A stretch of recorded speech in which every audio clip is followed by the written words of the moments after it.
is a complex interface adapter on the C64. It's not the CIA. I ran into that misfeature when I was fixing one game for the DTV, and it relied on the RTC as a random number generator, and it didn't work. There didn't appear any opponents, any enemies, and that was because the random number generator relied on this RTC. And the keyboard metrics can only be read in one direction. Now, the C64 normally has got this wonderful keyboard on it, and it's really only the buttons on a PCB. Every time you press a key, it connects the two corner points of an X and Y matrix, and this is read by scanning the rows and reading the columns if there is a key press in the column, right? And if I read this row and one of the keys is pressed, I get a key press in the according column. Now, because it's only really switches connected between two I/O ports of the C64 in X and Y way, on the C64 it doesn't matter. You can say, hey, I put signals on that one and read these, or I put signals on these and read that ones.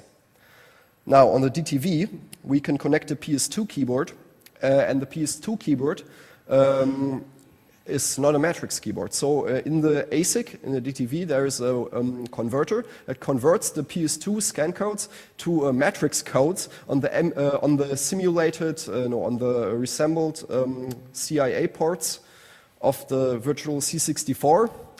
And thus, this logic only works in one way, in that direction that the normal C64 kernel reads the keyboard. Some games read it the other way around, and that's why in some games keys are not working. Okay, I hope you understood that. Maybe I'll explain it in more detail later if you didn't, but okay, let's first go on. Okay, reflashing the flash. If you got an SST flash, there's a hardware fix needed. I'll show you that first. Then there's are 3 flavors of flashing software out there, to my knowledge. It's the flash tool from TLR. It's DTV Trans Plus, and it's TULF. TULF is my own creation. I'll tell you about that later. Okay, first the SST flash fix. That's also analyzed and fixed by me. You can find it also on the web.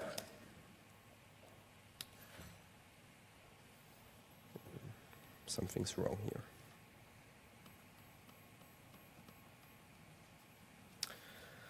Okay, flash chips rely on, first I'll tell you what's broken. The SST flash just didn't respond to our commands when we tried to get it to flash. Normally, to flash a flash chip or to execute another command on it, you just don't write the byte you want to the memory address and it's in there, but there's a magic sequence you must do. It's like to protect the flash from accidental access or something like that, like when booting up, power glitch, flash broken, bootloader broken, oh no, product dead. No one wants that. So you need to do this magic sequence, write AA to AAA, write 55 to 555, write F0 to AAA, and then you can write the byte to the target address. Now, that sequence must be done in the right order, and this is what the write access on a DTV looks like. I sampled this with a logic analyzer. It's not here where the problem happens, where the green line is. That's only the trigger point of my logic analyzer, because I triggered on the condition that you see the write access at. Write access is seen by a flash chip when the negated write enable line and the negated chip select line are 0 at the same time. So here's the valid edge where the normal write access would take place.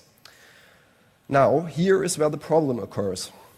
Write is still low. I think this has to do with the DRAM timing. And the chip select for the flash is just going low, on the same edge as this write enable line goes high. Now, with the Atmel flash, this wasn't a problem. It doesn't see this as a write access. But the SST flash sees this as a second write access. So you have one write access, 2 write accesses. So the magic sequence is broken because every part of the sequence is doubled and the command is not correct anymore. Now, how can one fix it? Now, my idea was I just delay the ship select to the flash a little. It's like about here maybe. And how does one delay something like that? It's on my next slide. Here, using a capacitor. It's like a little hard on the line, but okay, it works. Just connect a capacitor to VCC. You could also use GND, but VCC was was nearer. So I just connected a flash ship enable line to VCC with this capacitor. I actually used 100 picofarads first, and it also worked. And then I experimented with values, and like 47 picofarads was somewhere in the middle. So I just said, hey, that's the official value. Use this, and it will work. Yeah, and it does so far. Didn't hear it failing anywhere.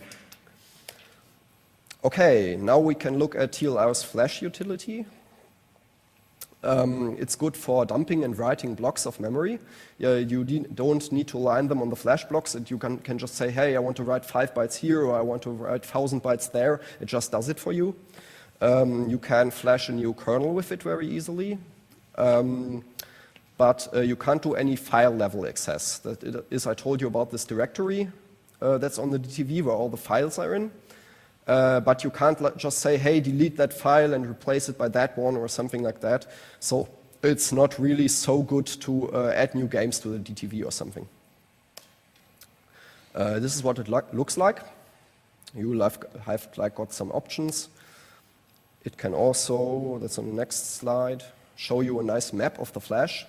Here the big balls, they're use sections, the dots are empty sections.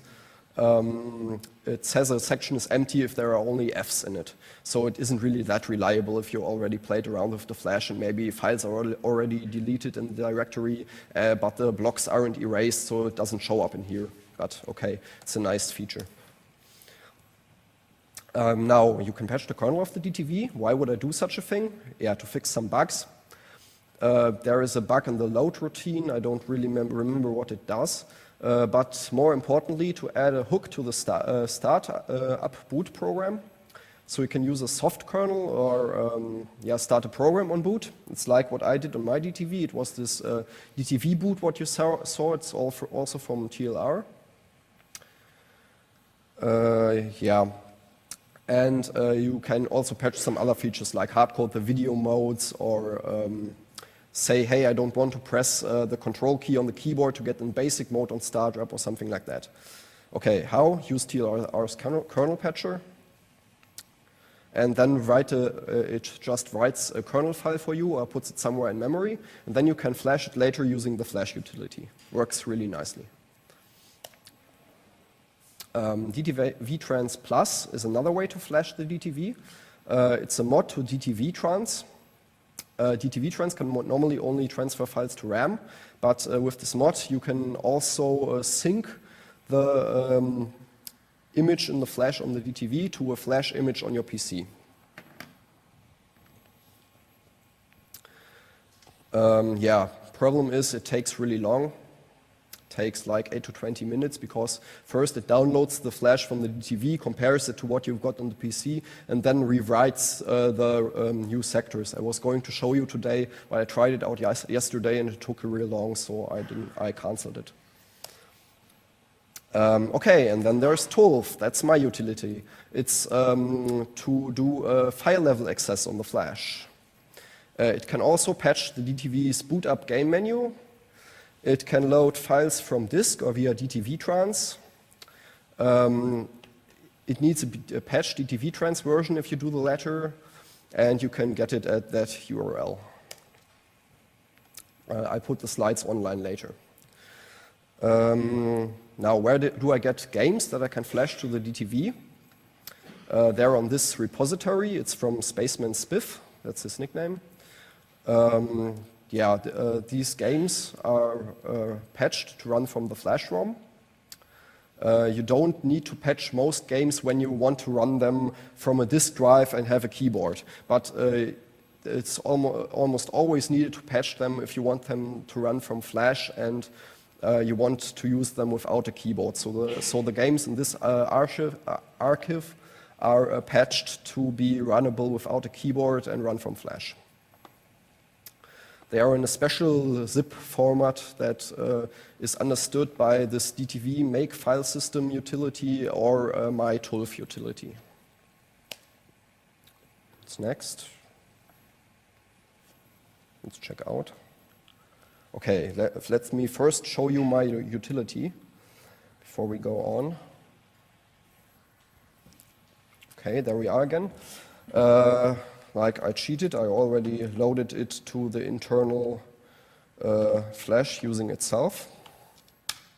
So I can just load it and run it.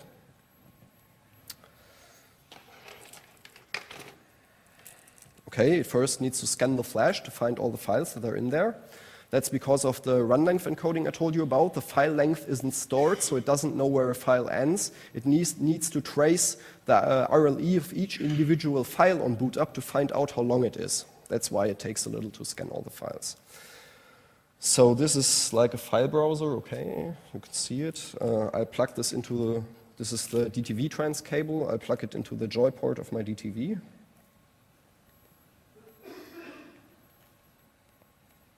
Okay. I have to run a command on my notebook. Wait a moment.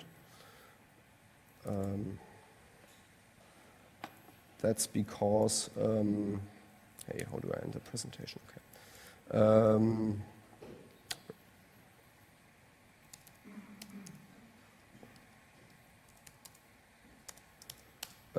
That's because I just booted the notebook and now connected it to the DTV, and normally it blocks the keyboard then because the parallel port is in a state where it like pulls low some lines on the joy port of the DTV, and that blocks the keyboard, so I needed to clear it up. Okay, now I can use this keyboard to browse the files that are in the ROM. It shows the files and it shows empty spaces. It's sometimes not really that responsive because I coded it in C. I wasn't in the mood to program all of it in assembler, so just use C. Yeah, well, you can see all the files that are actually on the DTV here. It doesn't use this $ file at all. It just ignores it. Yeah, now let me show you how you can add a game. I go to the DTV trans menu, select the port I want to use to connect the DTV trans cable to. You can connect it to joyport 1, joyport 2, or to the user port. It's also got a user port, but yeah, don't really need it. Okay, now I start the DTV trans server. I think I just showed you a C64 screen. The PC screen might also be interesting, but I'll just tell you what I'm typing. Okay, I go to the directory where I've got the file. Oh no. My keyboard's broken. Can't press some keys and to copy and paste the URL, okay.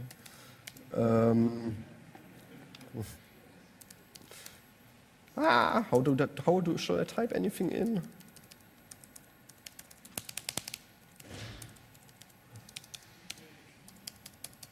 I press the key, but nothing happens.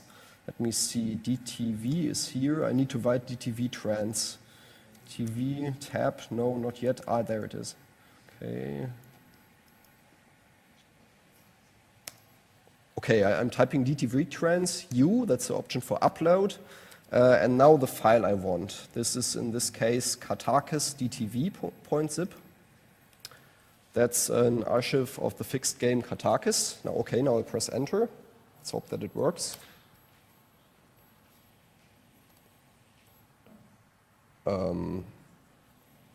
Something happened? Not really, right? I plug this in. Wait a moment, maybe this isn't plugged right. Or this. Okay, something crashed on here.